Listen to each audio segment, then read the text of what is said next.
Fanya ziara kwenye kata mkahakikishe kwanza safu za uongozi zinatimia. Nilichogundua pia safu za uongozi sehemu nyingi hazijakamilika. Unaweza kuna mwenyekiti, kuna katibu, mwenezi hayupo. Hamasa na chipukizi hayupo. Unaweza kukuta wengine huyu yupo, wapo. Sasa hatuwezi kwenda kwenye chaguzi bila kuwa na safu kamili ya uongozi. Lakini hili sio kwenye nani tu mheshimiwa mwenyekiti.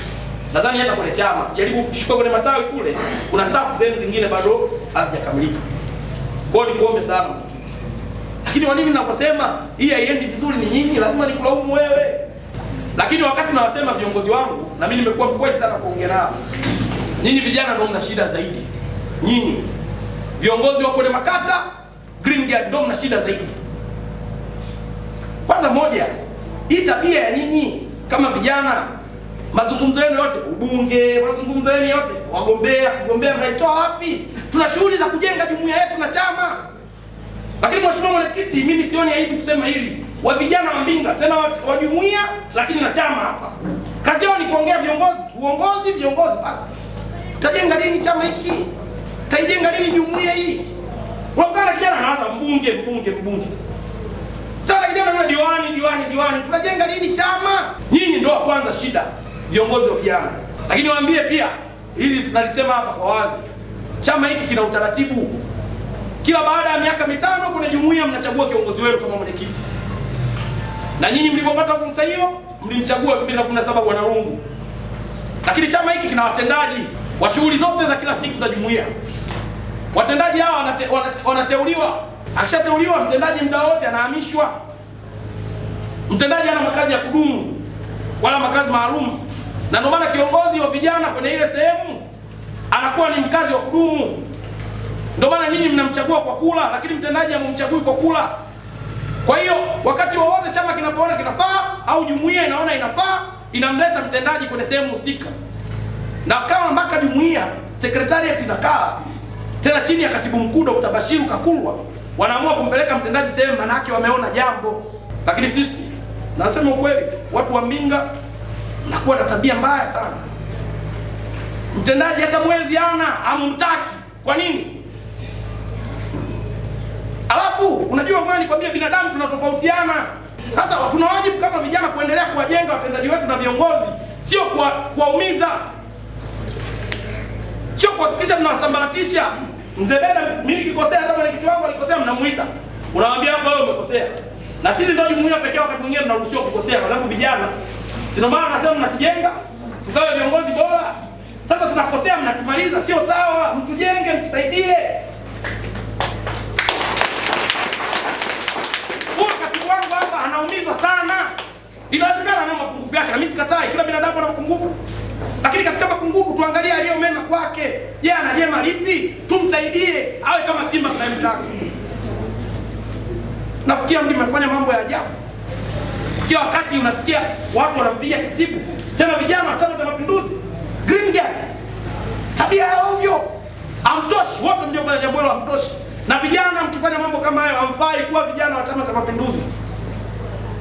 Mimi katibu wangu wa vijana alikuwepo, tena tupo kwenye msiba pale. Ananipigia simu, mimi sikuwepo, ananiwakilisha. Bwana kuna haya yametokea. Nikamwambia katibu amefanya ya ovyo, sio? Lakini nawe katibu ubadilike. Wakati naongea ubadilike. Mimi nakwambia nasema haya ubadilike. Na mwenyekiti ubadilike. Nyinyi ndio viongozi wakuu. Hao vijana mnatangulia mbele, hao wanafuata nyuma. Wanaona nyinyi kama kioo. Vijana wa Green Guard wanampiga katibu. Kwa mara ya kwanza nasikia mambo ya ovyo kabisa. Mimi nilimwagiza mwenyekiti. Mheshimiwa mwenyekiti, kama uliona kuna maamuzi yalifanyika na uliambiwa, mimi ndio nilimwagiza, nikamwambia mwenyekiti, simamisha wote wale wasishiriki kwenye shughuli za CCM. Na katibu wangu alisema mwenyekiti, hawa lazima tuwasimamishe. Na kweli mwenyekiti mara ya kwanza alisita. Nikamuuliza siku ya kwanza, mbona hamjafanya maamuzi? Simu yangu akawa pokea. Nikamuuliza siku ya pili, nikamwambia mimi nafuatilia shughuli ya Mbinga. Akawa pokea simu yangu. Ya tatu naona akafanya maamuzi. Ndio akanipigia mwenyekiti, nimefanya. Kama mliona kwenye mitandao kwenye YouTube mliona. Umoja wa vijana pale Dodoma. Funga geti, vurugu kabisa. Wale wote wamesimamishwa. Wote. Kuanzia mwenyekiti na kamati ya utekelezaji wamesimamishwa. Na hili ilikuwa ni agizo la katibu mkuu wa chama Dr. Bashir. Naambia hata kama kuna migogoro, kuna namna bora ya kutatua. Na ndio maana tuna vikao. Nyinyi mnapokaa mwalimu mnamsemaga kwenye kitu na anatoa machozi. Nasikia mwenyekiti huaga analia. Lakini kuna kikao. Hujalizika kiongozi kafanya ya ovyo, kuna taratibu. Kuna namna bora kupeleka malalamiko, mnampiga kiongozi. Mimi leo mheshimiwa mwenyekiti nitaomba kwa sababu hata jana walikuwa kwenye ziara yangu. Wamejuta walioyafanya. Lakini katibu wangu kwa namna naye aliyokosea amesema. Mwenyekiti baada ya hapa nadhani tuwaruhusu waendelee na shughuli za chama cha mapinduzi kuanzia leo.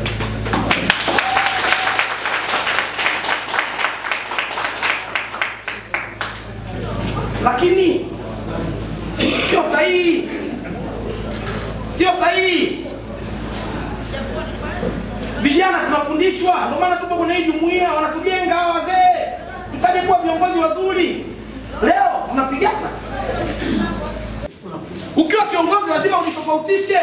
Wewe ni mfano. Wewe ni kioo. Unatangulia mbele, watu wanakufuata nyuma, wanakutazama. Kwa hiyo katibu wangu badilika. Kama unataka kuendelea kutumikia hapa Mbinga kwa mtendaji, badilika. Tabia za ovyo zote acha. Na mimi leo natumia nafasi hii kuomba wakupe ushirikiano. Maana yake kuanzia leo kama mlikuwa na mushkila, amkuwa sawa, mkute hizo tofauti, mshirikiane. Mimi nataka jumuiya iendelee, sitaki migogoro. Mheshimiwa mwenyekiti, mimi nikwambie sisi hatukufanya kazi kwa mwaka na miezi pale mkoani. Doris anajua na alikuwa anawaambia kama mjumbe wetu wa kamati ya utekelezaji kutoka Mbinga. Tulikuwa na mgogoro sisi na katibu. Viongozi kwa viongozi mgogoro. Na sisi tuliitwa na kamati ya usalama na maadili. Tulifanya ya ovyo. Ndio kama na sisi tuliwahi kufanya. Ndio maana nawaambia kama kiongozi wenu kwa sababu nawapenda. Tuliitwa. Tena siku ile kidogo mheshimiwa mwenyekiti mambo yalikuwa mazito. Tukataka kuvurugana lakini hekima za kiongozi kapelekea kwa vile. Tukatoka nje tukaandika kwenye mitandao. Tumefanya hivi na hivi na hivi. Kuanzia leo katibu hatumtaki na hatujishughulishi na chama shughuli za chama na tunamtaka Simba aje kukaimu. Mwambie nyinyi ndio mnapeleka makatibu. Sasa wao mnamtaka ndio mnamharibia. Tuliitwa siku ya pili. Tulifanya hivyo leo Songea. Tumeitwa leo Songea. Kesho siku ya pili tuliitwa wote makao makuu. Tena tukaambiwa hamna nauli, hamna nini, mnaitwa kwenye kikao cha usalama na maadili. Niliondoka mimi na wajumbe wangu wote wa kamati ya utekelezaji wako hapa. Huyu hayupo. Wote wapo. Wakati ule alikuwa katibu huyu akwepo. Wote tulienda. Tumefika pale kikao kizito na tulipigwa onyo kali. Na mimi kwa niaba yao niliomba radhi. Nilisema nilichofanya na tulichofanya kwanza mimi kama kiongozi, lakini pia kwa niaba ya wenzangu hatujafanya sawa. Na tunakiri tumekosea. Tunaomba tupewe nafasi nyingine kwa sababu sisi vijana. Kwa ninapoona vijana wenzangu huku chini pia mnataka kuharibikiwa kwa kufanya yale ambaye sisi tumeyafanya, naumia. Lazima niwaelekeze. Sisi moyo. Pigeni makofi na waambie ukweli. Ingawa mchungu lakini nasema. Nisikosema mimi hakuna mwingine atakayewaambia. Tuliitwa kikao cha usalama wa maadili. Tumepewa onyo kali kwetu. Wenzetu wa Dodoma wakaona sisi tulifanya mazuri, wakafanya. Wamesimamishwa kabisa. Leo hamna mwenyekiti Dodoma. Niseme tu.